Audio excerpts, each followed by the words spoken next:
چلیں بسم اللہ الرحمن الرحیم. اچھا، یہ لاسٹ ٹائم ہماری گفتگو ہوئی تھی سند کے حوالے سے، سرٹیفکیٹ کے حوالے سے. بہت سے اسٹوڈنٹس بھی پوچھتے رہتے ہیں کہ سر سرٹیفکیشن ہوگی کہ نہیں ہوگی. تو میں نے سوچا کہ ابھی آپ لوگوں کا 1 سال مکمل ہو رہا ہے. آج دسمبر کی لاسٹ ڈیٹ ہے نا، 31 دسمبر. تو آپ لوگوں کو ایک تو یہ ہے کہ جو ہماری سند ہے، ہماری علمی سند ہے اللہ کے رسول صلی اللہ علیہ وسلم تک، جو چین ہے ہماری، وہ ایک تو آپ کے ساتھ شیئر کی جائے، اور دوسرا آپ لوگوں کو جو کورس آپ نے کمپلیٹ کیا ہے عربک گرامر کا، تو اس کا آپ کو سرٹیفکیٹ بھی دیا جائے. پہلے ہمارے ہاں مدارس میں اس کا اہتمام کیا جاتا تھا کہ جب بھی کوئی کتاب پڑھائی جاتی تھی نا، تو وہ اس کی پوری سند جو ہے وہ استاد صاحب بیان کرتے تھے. اب آہستہ آہستہ اسناد کا مطلب چین آف نیریٹرز کا ذکر مطلب پس منظر میں چلا گیا. ہمیں یاد ہے جب ہم نے مدرسے میں مشکات شریف پڑھی تھی، تو ہمارے جو استاد صاحب تھے مولانا رحمۃ اللہ صاحب، تو انہوں نے پھر اپنی سند بیان کی تھی کہ میں نے مشکات فلاں استاد سے پڑھی، اور انہوں نے اپنے فلاں استاد سے مشکات شریف پڑھی، اور انہوں نے اپنے فلاں استاد سے پڑھی، اور صاحب کتاب تک وہ پوری سند پہنچاتے تھے. تو جن استاد سے آپ بخاری پڑھتے تھے، تو وہ بھی پھر اپنی سند کیا کرتے تھے، امام بخاری تک پہنچا دیتے تھے. پھر امام بخاری کی بات تو سندیں کتاب میں لکھی ہوئی ہیں اللہ کے رسول صلی اللہ علیہ وسلم تک. تو بیسیکلی 2 اسکول آف تھاٹ پیدا ہوئی ہے فقہ میں. 2 اسکول آف تھاٹ پیدا ہوئی ہے. ایک تو حنفی اسکول آف تھاٹ، اس کا مرکز کوفہ تھا. دوسرا جو اسکول آف تھاٹ تھا یہ عصری اسکول آف تھاٹ کہلاتا ہے. عصری، اثر سے، یعنی جو آثار کے اوپر، آثار صحابہ، اس کے اوپر اپنی بنیاد رکھتا ہے. اس کا مرکز مدینہ تھا. تو ہماری جو چین ہے وہ یہ عصری اسکول آف تھاٹ کی چین ہے. ٹھیک ہے.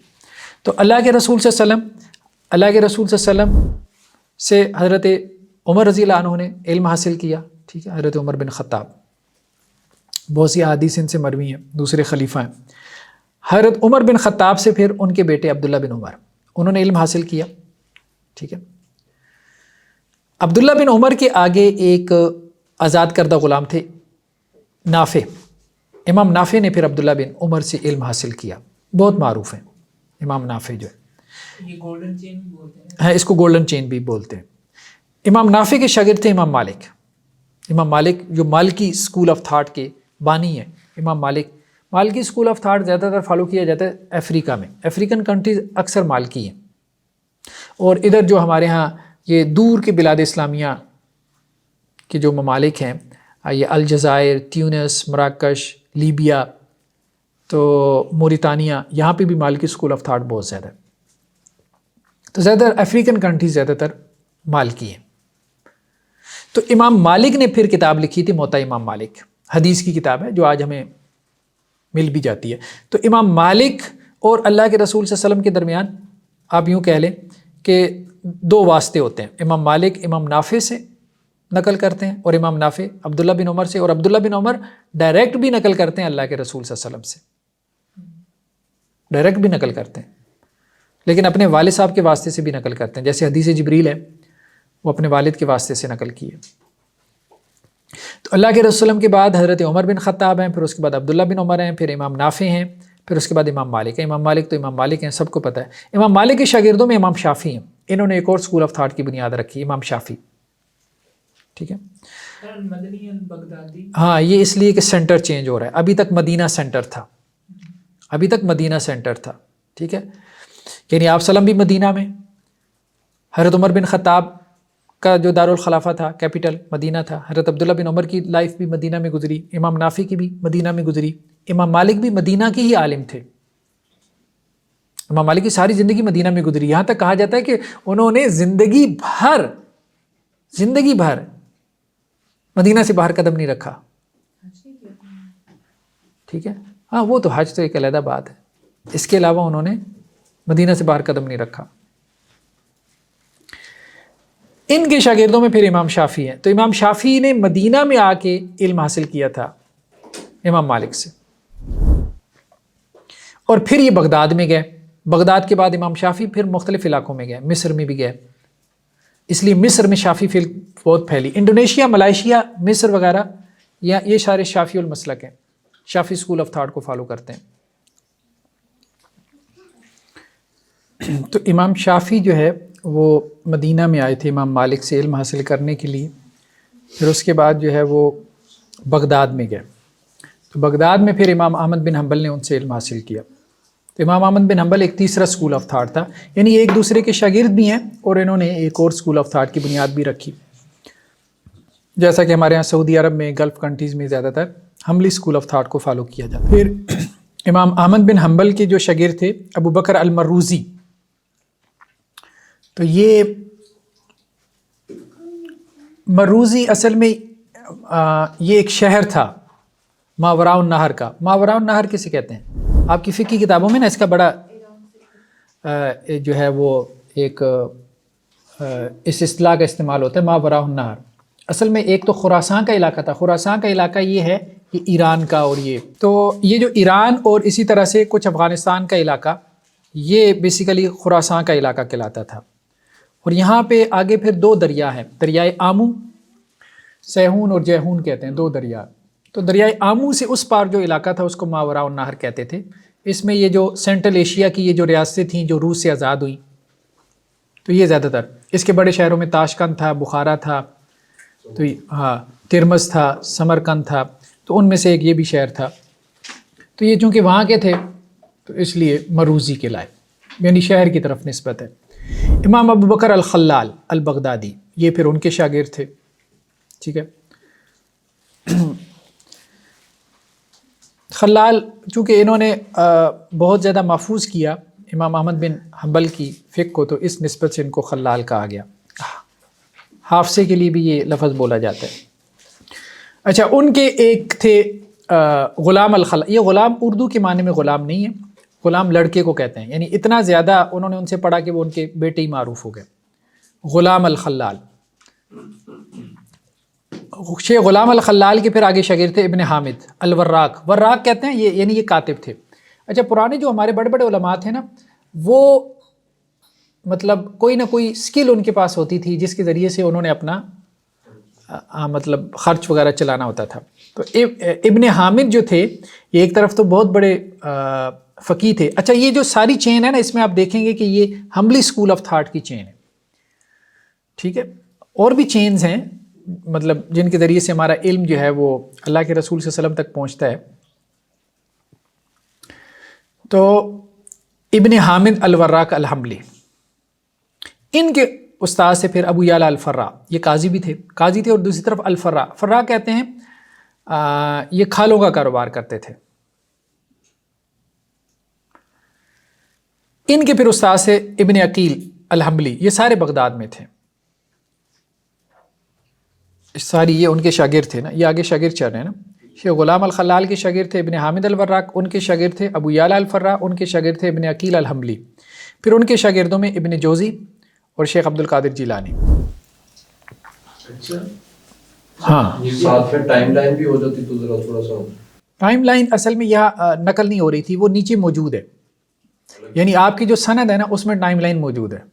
جو ہم آپ کو سند دیں گے اس کے بیک پہ ٹائم لائن بھی ہے، وہ آپ کو دکھاتے ہیں ابھی. ہارڈ کاپی سر یہ غوث انگوی کہتے ہیں جی، غوث یہ حنبلی اسکول آف تھاٹ سے تھے نا، شیخ عبد القادر جیلانی. جیلان تو بیسیکلی ایک قصبہ ہے نا جس کی طرف ان کی نسبت تھی.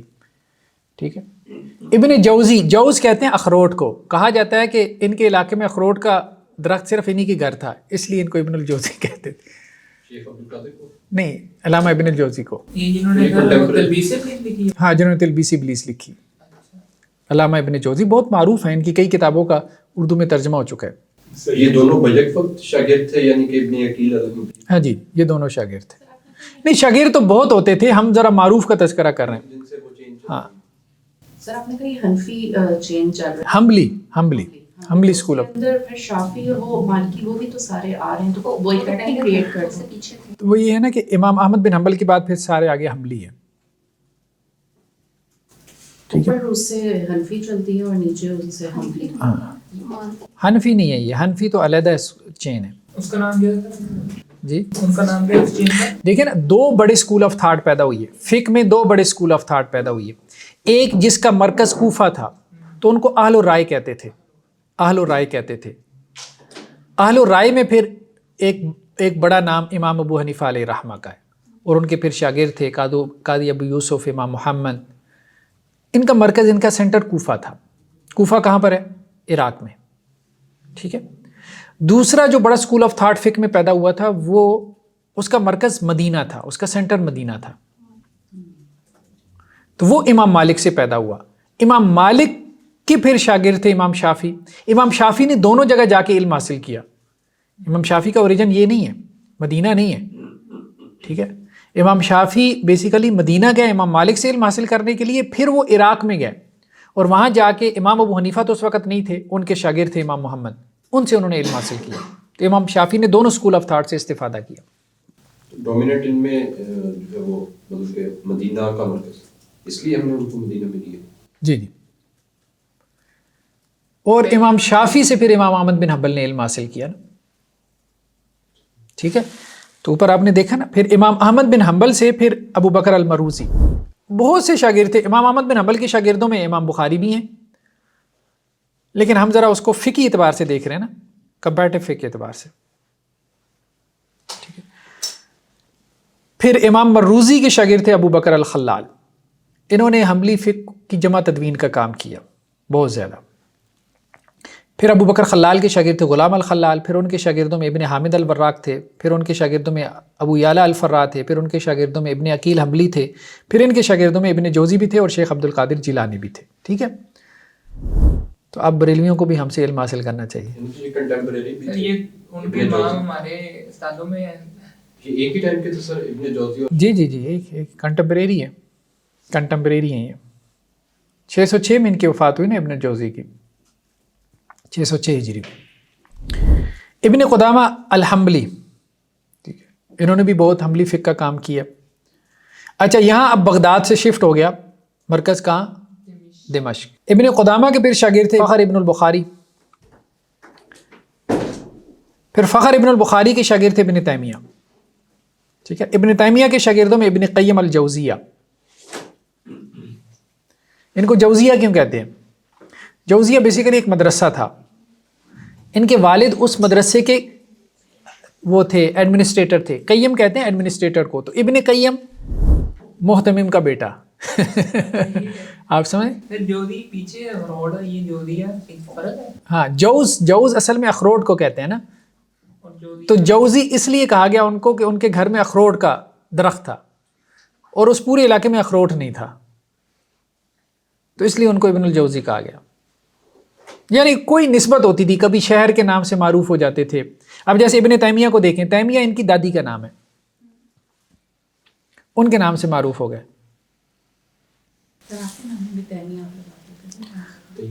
وہ تو خیر اسی طرح نسبت تھی ابن تیمیہ کے حوالے سے زمانہ طالب علمی میں. تو مطلب وہ ایک لقب کے طور پہ نسبت ہوتی ہے نا, نسبت. جیسے امام ابو حنیفہ سے جب آپ نسبت اختیار کرتے ہیں تو آپ اپنے نام کے ساتھ لگاتے ہیں حنفی. کوئی امام شافعی سے نسبت اختیار کرتا ہے تو شافعی لگاتا ہے. کوئی امام مالک سے تو مالکی لگا لیتا ہے. تو وہ یا نسبت کی ہوتی ہے. تو امام ابن تیمیہ سے اگر کسی نے نسبت کرنی ہوگی تو وہ اپنے آپ کو تیمی کہے گا, جیسے لاہور سے لاہوری کہے گا. نسبت ہوتی ہے نا, آپ کسی جگہ سے نسبت کر سکتے ہیں, کسی شخص سے نسبت کر سکتے ہیں. ٹھیک ہے. تو اس کے لیے آپ آخر میں یا لگا دیتے ہیں, اس کو یا نسبت کہتے ہیں. ہاں, اب لکھنا وہ مطلب جب زمانے طالب علمی میں لکھا کرتا تھا, پھر بعد میں میں نے اس کو چھوڑ دیا. اس لیے چھوڑ دیا, بلکہ سوچ کے شعور سے چھوڑا کہ نہیں, اس سے تعصب نہ پیدا ہو, تعصب پیدا نہ ہو. یہ نہ ہو کہ جی آپ ابن تیمیہ کی رائے آ گئی ہے تو اب آپ اس کو ریفیوٹ نہ کریں, آپ کا ان سے کوئی ایسا تعلق بن جائے. جو سر سید مودودی رحمۃ اللہ وہ بھی ابن تیمیہ سے کافی. ہاں نہیں, ابن تیمیہ علیہ الرحمہ نے بہت سے لوگوں کو متاثر کیا, بہت سے لوگوں کو. یہ مطلب ان کی شان وہ ہے جو عام ائمہ میں آپ کو نظر نہیں آتی. یعنی مجاہد بھی تھے, میدان جنگ کے شہ سوار بھی تھے. مطلب جو منگول آ رہے تھے تو منگولوں کا مقابلہ کیا انہوں نے, باقاعدہ جہاد کیا, باقاعدہ جہاد کیا. یعنی آگے نکل کے لیڈ کر کے جہاد کیا, سپہ سالار ہیں, قتال فی سبیل اللہ. یعنی ایسا امام آپ کو مطلب کم کیا نظر ہی نہیں آتا کہ جس کی علمی خدمات بھی ہوں اور اس کی اتنی بڑی کنٹریبیوشن ہو کہ وہ پوری قوم کو جو ہے وہ لیڈ کر رہا. بہت کم. شاہ اسماعیل. لیکن یہ ہے کہ پھر شادی وادی کوئی نہیں کی تھی انہوں نے. وہ بندہ پھر کیا ایک ہی کام کر سکتا ہے, بڑے ائمہ نے امام بخاری کے بارے میں بھی آتا ہے انہوں نے شادی نہیں کی، ٹھیک ہے، اور امام ابن تیمیہ کے بارے میں بھی آتا ہے، بلکہ امام شافعی کے بارے میں بھی آتا ہے. تو یہ ہے کہ پھر ان لوگوں نے اصل میں اپنے آپ کو ڈیڈیکیٹ کر دیا بس. تو ابن تیمیہ علیہ الرحمہ بہت بڑی شخصیت تھے، بہت بڑی شخصیت تھے. ایک دفعہ ابن قیم علیہ الرحمہ کہتے ہیں کہ میں صبح کے وقت کوئی فجر کے وقت گیا امام صاحب کی خدمت میں نا، یہ ان کے خاص شاگردوں میں سے تھے. تو امام صاحب نماز کے بعد ذکر میں مشغول ہو گئے، ذکر کرتے رہے، کوئی 10-11 بجے کا ٹائم ہوگا. تو پھر وہ میری طرف متوجہ ہوئی، یعنی فجر کے بعد. پھر کہتے ہیں بس یہ ہمارا صبح کو ناشتہ ہے، اگر ہم نہ کریں تو ہم زندہ نہیں رہ سکتے. تو بہت ماشاءاللہ سے اللہ اللہ کرنے والے. ہاں سر سے ٹاپک چینج ہو جائے گا، لیکن اسی بات سے میں پوچھوں گی کہ اگر قرآن بھی آپ پڑھ رہے ہیں، حدیث سے بھی تعلق ہے، لیکن سر یہ ایک واقعی ایک فیکٹر ہے کہ یہ جو صبح کا یا جو اذکار ہیں ان کا ایک علیحدہ افیکٹ ہے. ٹھیک ہے سر، اس کا افیکٹ علیحدہ سے کیسے، جبکہ بیسک تو ہمارا قرآن اور حدیث ہے. اگر وہ چھوڑ دیں تو آپ کے باقی ایسے ہی بالکل ایسے ہی. سر یہ کیا بس اللہ تعالیٰ نے توازن رکھا ہے، ٹھیک ہے. علم میں اور عبادت میں بس توازن پیدا کرنا چاہیے. بہت زیادہ اگر آپ علم کی طرف جھک جائیں گے نا کہ ہر وقت پڑھنا پڑھانا، اور آپ کی عبادت کمزور ہو جائے گی، تو پھر جو ہے نا وہ مطلب انسان بیلنس نہیں رہے گا، وہ شخصیت میں وہ اعتدال اور توازن نہیں رہے گا جو مطلوب ہے.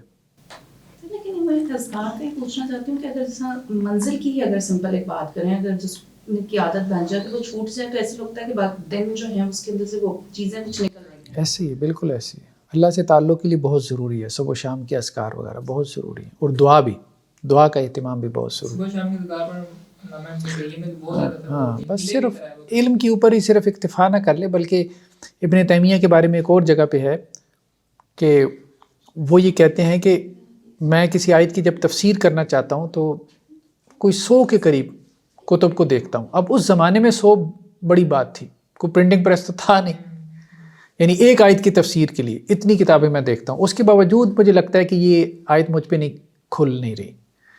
تو میں کیا کرتا ہوں، دمشق کی ویران ترین مسجد میں جاتا ہوں، مطلب جس کو تالے پڑے ہوں، کوئی نہیں اس میں آتا، اس میں جاتا ہوں اور وہاں صحن میں جا کے اپنے یہ جو گال ہے نا، گال یہ میں پھر زمین پہ مٹی میں رگڑتا ہوں اور پھر اللہ سے دعا کرتا ہوں، اور پھر میں اللہ سے کہتا ہوں کہ یا اللہ میں یہ کر سکتا تھا، یہ میں نے کر لیا، اب اس کے بعد اب آپ کھول دیں تو کھول دیں. تو بہرحال ان لوگوں نے بڑی محنتیں کی ہیں. ہم تو سوچ بھی نہیں سکتے کہ مطلب کیا علم ہمارا اور کیا ہم نے علم کے لیے قربانی دی. خیر، ابن تیمیہ کے شاگردوں میں ابن تیمیہ کے بڑے بڑے شاگرد ہیں، امام ذہبی ہیں، امام ابن کثیر ہیں، یہ بھی ابن تیمیہ کے شاگردوں میں سے ہیں. ابن رجب الحنبلی ہیں. اچھا، ان کو ابن رجب اس لیے کہتے تھے کہ ان کے جو دادا تھے وہ رجب میں پیدا ہوئے تھے. رجب ایک مہینے کا نام ہے. خیر بحال، ان کے شاگرد ہیں ابن رجب حنبلی کے شاگرد ہیں ابن لحام اصل میں لحم سے ہے نا، وہ بیسیکلی گوشت. ان کے جو والد صاحب تھے نا وہ اصل میں قصاب تھے، تو اس لیے ان کو ابن لحام کہا جاتا ہے. یہ بھی بڑے اصولی ذہن کے تھے. ان کے پھر شاگرد ہیں عبد الرحمن بن سلیمان الدمشقی، ان کے شاگرد ہیں علاء الدین مردابی، ان کے شاگرد ہیں شہاب الدین دمشقی، ان کے شاگرد ہیں احمد شوائکی، ان کے شاگرد ہیں موسیٰ بن احمد الحجاوی، ان کے شاگرد ہیں احمد بن ابی الوفا الدمشقی، ان کے شاگرد ہیں محدث عبد الباقی، ان کے شاگرد ہیں عبد القادر تغلبی، ان کے شاگرد ہیں عبداللہ بن ابراہیم شمری. ہاں، یہ جیسے میں پروناؤنس کر رہا ہوں نا، یہ اس کو یاد رکھنا ہے، شمری اور ہاں تغلبی. تغلب تو بیسیکلی ایک قبیلہ ہے نا، تغلب، تو اس لیے ان کو تغلب کہا جاتا ہے. ان کے شاگرد تھے پھر محمد بن عبد الوہاب التمیمی، جو مطلب بہت زیادہ بدنام بھی ایک لحاظ سے ہوئی ہے یا لوگوں نے کرنے کی کوشش کی. ٹھیک ہے، یہ جو جن کو وہابی ہاں جن کے نام پہ وہابی کہا جاتا ہے، یہ ہیں وہ محمد بن عبد الوہاب. بنو تمیم سے تھے، یہ تمیمی تھے، بنو تمیم سے. ٹھیک ہے، ان کے پھر پوتے ان کے شاگرد ہیں عبد الرحمن بن حسن بن محمد التمیمی. ان سب کا اوریجن پھر مدینہ ہی تھا، حجاز کا علاقہ تھا. ان کے پھر شاگرد احمد بن عبداللہ بن سالم، ان کے شاگرد عبد الحق بن عبد الواحد الہندی، یہ ہندوستان سے تھے. ان کے شاگرد پھر شیخ بن باز، ان کو کہتے ہیں، پورا نام ان کا عبدالعزیز بن عبداللہ بن باز. پھر ان کے شاگردوں میں عبد الرحمن مدنی صاحب ہیں، پھر ہم آ جاتے ہیں, پھر اس کے بعد آپ آ جاتے ہیں. ٹھیک ہے, ہم آگے تو یہ جی جی جی جی جی جی وہی. اچھا ایک تو یہ ہے کہ یہ نیچے خیر میں نے دیا ہوا ہے, اس کو میں آپ سے شیئر کر دوں گا, لیکن آپ لوگوں کا وہ جو ہے نا سرٹیفکیٹ جو آپ لوگوں کو اب دینا ہے, وہ اس کی بھی آپ کو دیدار کروا دیں. اس کے بعد ہمارے کلاس میں سے کوئی زبیری لکھ سکتا ہے اپنے نام کے ساتھ. ٹھیک ہے, ہم 2 سرٹیفکیٹ ہم نے بنائے ہیں. ایک تو کچھ لوگ جو ہمارے ساتھ آن لائن ہیں, آن لائن والے بہت کوشچن کرتے ہیں سر سرٹیفکیٹ. ٹھیک ہے, ویسے اب میں نے دیکھا آپ لوگوں میں یہ سرٹیفکیٹ کا خمار اتر گیا. اچھا ہے, علم آنا چاہیے بندے کو, نالج ہونا چاہیے اس کے پاس. سرٹیفکیٹ کیا ہوتا ہے؟ سرٹیفکیٹ یونیورسٹی والوں نے تھوڑے بانٹ دیے ہیں, سیدھی سی بات. پہلے بھی نہیں تھا, لیکن وہ عام جو عوام ہے نا ان کو بتا دینا بندہ کہ ہم سرٹیفائڈ والے ہیں. تو ایک ہے سرٹیفکیٹ آف کمپلیشن, آپ کو تو یہ ہم دیں گے. ٹھیک ہے, تو اس طرح سے آپ کا یہ سرٹیفکیٹ آئے گا, اور اس میں نے اجازت بھی ڈال دیا. ٹھیک ہے, کہ آپ لوگوں کو اجازت ہے کہ آپ اس علم کو آگے کیا کر سکتے ہیں, ٹرانسفر کر سکتے ہیں. ٹھیک ہے, اس میں یہ چین ہے جو ابھی آپ نے پڑھی ہے, chain of transmission traced back to the holy prophet. تو یہ پوری چین ہے اللہ کے رسول صلی اللہ علیہ وسلم تک. اس میں سارے وہ آپ جو کہہ رہے تھے نا ٹائم لائن آ جانی چاہیے, ٹھیک ہے, تو وہ اس میں موجود ہے. تو یہ اس کے بیک پیج پہ آ جائے گا. ابھی آپ کو اس کی سافٹ کاپی دیں گے, باقی پرنٹ آپ خود نکلوا لیجیے گا. ٹھیک ہو گیا. تو اس کا میں ایک فارم بنا دوں گا گوگل ڈرائیو پہ, تاکہ ہمارے پاس اس کا وہ بھی رہے نا, ادارہ جاتی کوئی ریکارڈ بھی رہے نا. گوگل ڈرائیو پہ ایک فارم بنا کے نا میں شیئر کروں گا, اس میں آپ نے کچھ وہ اپنی وہ دینی ہے پرٹیکولرز, ہاں وہ دینے, آپ نے کچھ معلومات دینی ہے, انفارمیشن دینی ہے. تو ہمارے پاس بھی وہ آپ کا فارمز آ جائے گا, ڈیٹا آ جائے گا. جو آن لائن جو لوگ ہمارے ساتھ کورس کر رہے ہیں نا, کئی لوگوں کو میں نے دیکھا وہ کہتے ہیں ہم نے آپ کی جو عربی کی ساری کلاسز ہیں کوئی 3 دفعہ دیکھ لی ہیں, ساری فقہ کی 3 دفعہ دیکھ لی. اب دیکھیں اب اتنی محنت تو ہمارے یہ والے بھی نہیں کرتے جو فزیکل کلاسز میں. تو ایسے اسٹوڈنٹس کے لیے پھر ہم نے ایک سرٹیفکیٹ آف پارٹیسپیشن جو ہے نا وہ ہم نے بنایا ہے. ٹھیک ہے, کہ ان کو ہم دے دیں, جو ہمیں ایک ڈیکلیریشن دے دیں کہ ہم نے یہ ساری کلاسز سنی ہیں آن لائن. ٹھیک ہے, یوٹیوب چینل سے یہ ہم نے کورس کیا, تو اس کو ہم یہ اسی طرح سے ایک دے دیں گے. لیکن اس کے لیے بھی ہم گوگل ڈرائیو میں ایک فارم بنائیں گے, پہلے ڈیٹا ہم کلیکٹ کریں گے, پھر اس کے بعد ان کو سرٹیفکیٹ آف پارٹیسپیشن دے دیے. اس میں ہم نے اجازت نہیں ڈالا. ٹھیک ہے, ہاں نہیں, اجازت وہ یہی ہے کہ کوئی پرسنلی اگر کوئی ریکویسٹ کرے گا تو اس کو کوئی تھوڑا سا ایویلویٹ کر کے, کیونکہ کچھ اندازہ نہیں ہوتا, کوئی بندہ کچھ بھی کہہ دے کہ میں نے سنی ہے. ہاں, یعنی آپ کو ہم پہ اعتماد ہے کہ ہم جو لوگ تو آ رہے ہیں تو اندازہ آپ کو ہوتا ہے, ایک ویسی آپ کو پتہ ہوتا ہے کہ یہ ریگولرلی آ رہے ہیں. اور خیر بڑی بات ہے, صحیح بات ہے, اس زمانے میں آپ لوگ سال بھر کے لیے آئے ہیں, گرمی میں, سردی میں, ٹھنڈ میں, ہر قسم کا موسم آتا ہے. ہمارے یہاں پاکستان میں تو 4 موسم ہوتے ہیں, تو یہ بڑی بات ہے ریگولرلی آنا. دیکھیں ہم نے 70 لوگوں سے یہ کلاس شروع کی تھی, آپ کو پہلے دن 70 لوگ تھے, اور 70 میں سے اب دیکھیں 10% رہ گئے. ٹھیک ہے, 10% رہ گئے, لیکن حقیقت میں سوسائٹی میں چینج لانے کے لیے نا کتنے لوگ چاہیے ہوتے ہیں؟ 5% بھی بہت ہوتے ہیں. ہاں, ڈاکٹر صاحب کہتے تھے 2%, 5% بھی بہت زیادہ ہیں. تو 10% تو بہت زیادہ ہیں, 10% تو بہت زیادہ ہے. مطلب آپ لوگ بھی اگر صحیح جا کے سوسائٹی میں کام کریں تو بہت کام کر سکتے ہیں. ہزاروں لوگوں کو جو ہے وہ, لاکھوں لوگوں کو آپ انفلوئنس کر سکتے ہیں.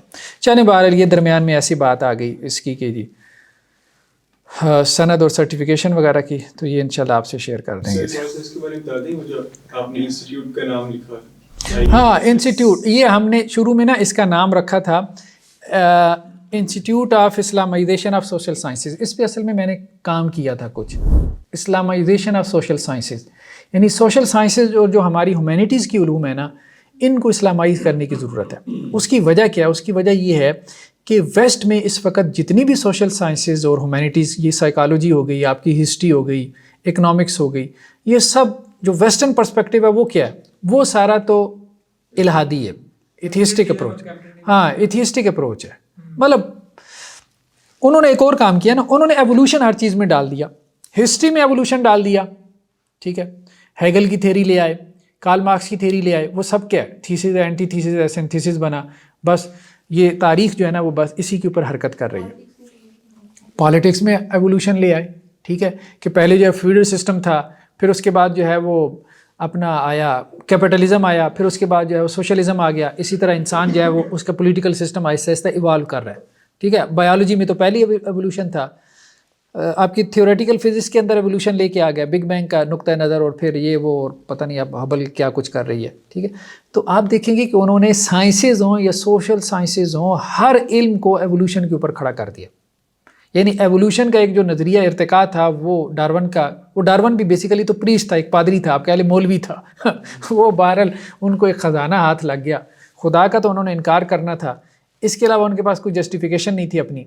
تو انہیں لگا کہ جی اب یہ بہترین جسٹیفیکیشن آ گئی, اپنی ہر سائنس کو اس کے اوپر کھڑا کر دو, اور آپ دیکھیں گے کہ ہر سائنس, سوشل سائنس ایوولوشن کے اوپر کھڑی ہے.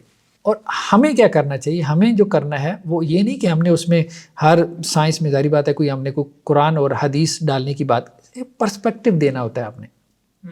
اور وہ پرسپیکٹو کیا ہے کہ آپ ایک جو ہے وہ کریشن ہو, آپ کا کوئی کریٹر ہے, بس اتنا سا پرسپیکٹو آپ دے دیں کسی بھی علم کو, ٹھیک ہے. یعنی کہ اسلامی فلسفی کے ساتھ پرسپیکٹو. ہاں, آپ اپنی ہسٹری کو اور آپ اپنے سوشل سائنسز کو, اکنامکس کو, پالیٹکس کو, ان سب کو جو ہے وہ آپ دوبارہ کیا کریں, اسلامائز کریں. جیسے آج کل بات ہو رہی ہے, اسلامک اکنامکس کی بات ہو رہی ہے, اسلامک سائیکالوجی کی بات ہو رہی ہے, بڑی اچھی چیز. اسلامی سائیکالوجی کی بہت اس میں کام تو اسی طرح سے پھر انہوں نے کمپیریزن کر دیتے ہیں, جیسے کر دیتے ہیں کہ جمہوریت اور خلافت کا یا جمہوریت اور ہاں نہیں, اس قسم کا کام نہیں کرنا چاہیے. بیسیکلی تو کوئی کریٹو ورک کرنا چاہیے, بات ٹھیک ہے. ہمارے یہاں تو لوگوں نے جگاڑ لگایا ہے نا. اسلامک بینکنگ کیا, اسلامک بینکنگ یہ ہے وہی کنونشنل بینکنگ کو جو ہے وہ آپ نے ڈنٹنگ بینڈنگ کر کے اسلامک بینکنگ کے نام سے وہی پروڈکٹس جو ان کی تھیں آپ نے لانچ کر دیں, نئی اصطلاحات, اسلامی اصطلاحات کے ساتھ, اجارہ اور مرابحہ اور فلاں فلاں. یہ نہیں, اس طرح سے نہیں کرنا چاہیے. ان کو کریٹو ورک کریں, نیا کام لے کے آئیں. آپ دیکھیں پوسٹ ماڈرنسٹوں نے یہ کام کیا, انہوں نے ماڈرنٹی کے مقابلے میں اپنا ایبسٹریکٹ آرٹ لے کے آئے, ٹھیک ہے. بے مقصدیت پیدا کرنی تھی نا, انہوں نے ایبسٹریکٹ آرٹ لے آئے. ایک آرٹ وہ تھا جو ماڈرنٹی نے پیدا کیا تھا, وہ کیا تھا کہ پرپسفل آرٹ تھا, ٹھیک ہے, کہ آرٹ کا کوئی مقصد تھا. ماڈرنٹی اسی اصول کے اوپر کھڑی تھی نا, ٹھیک ہے, وہ چیزوں کو ریشنلائز کر رہی تھی. انہوں نے کہا زندگی کو مقصد ہے ہی نہیں, ٹھیک ہے. پوسٹ ماڈرنسٹ اپروچ یہی تھی نا, تو انہوں نے ایبسٹریکٹ آرٹ پیدا کر دیا. انہوں نے کہا ہاں بس ڈھونڈتے رہو اس کے اندر کیا ہے. مطلب اتنی مہنگی شاہکار فن پارے, اور آپ کو سمجھ نہیں آتا کہ اس میں سوائے ترچھی لکیروں کے اور کیا ہے. ایبسٹریکٹ آرٹ اسی کا نام ہے. سر وہ کیلا جو لٹکا دیا تھا, وہ کیلا تھا یہ, ہاں, ملینز آف. پولو میں ہول کیوں ہے, ہمارے یہاں بڑے بڑے تھا وہ بھی لوڑ لگے. اب سوچتے رہو ہول کیوں ہے پولو میں, عجیب بس تماشا سا ہے. سر ایک اور کام جیسے سوشل سائنس میں ہے کہ جو ویسٹرن تھاٹ آئی ہے وہ تو انگلش میں ہے, جیسے ہمارے سیمسٹر میں اب وہ انگلش میڈیم ہی پڑھاتے ہیں, تو اس کے کمپیریٹیولی جو مسلم ہیں سوشلسٹ ہیں, جیسے ابن خلدون ہے یا سید مودودی کا کام ہے, اب یہ انگلش میں نہیں ہے, یہ اردو میں ہے سارا, یا عربک میں اردو ٹرانسلیشن ہوئی, پھر آگے اب انگلش میں فردر نہیں ہے یہ کام. لیکن وہ جیسے پلیٹو ہے, سوکریٹس ہے, ایرسٹوٹل ہے, یہ سارے انگلش میں آپ کو مل جاتے ہیں, تو وہ اسٹوڈنٹس بڑا اچھا اس کو سمجھ بھی رہے ہوتے ہیں. لیکن وہ جو اردو بیچ میں آ جاتی ہے نا مسلمس کی, تو یہ بھی کام ایک کرنے والا ہے کہ اس کو بھی انگلش میں ٹرانسلیٹ کیا جائے. ہاں نہیں ٹھیک ہے, اچھی بات ہے, اس کو بھی کام ہونا چاہیے. سر اس میں جو ہمارے سرٹیفکیٹ ہے ان میں نام بھی لکھا ہوگا, نام. ہاں آپ کا نام ہوگا پراپر, کیوں نا, نام کے بغیر ہم نے کیا کرنا ہے آپ کو سرٹیفکیٹ دے کے. سر وہ ابھی پیچھے سند ہے اس کے اندر بھی لکھ دیں کہ اینڈ پہ ہمارا نام, کیا اپنا نام اچھا لگے گا ایک پوری چین میں ہمارا 37. چل ٹھیک ہے, لکھ دیں گے. اور فرنٹ پہ بھی ادھر وہ پرنٹ ہو نکلے گا نا, دیکھیں نا یہاں یہ لکھا ہوا ہے نا, محمد سن آف محمد, ٹھیک ہے, تو یہاں آپ کا نام آئے گا نا, سر پیچھے بھی لکھ دیجیے, پیچھے بھی لکھ دیں گے. چلیں جی پھر کافی آج اتنے. سبحانک اللہم و بحمدک نشہد ان لا الہ الا انت نستغفرک.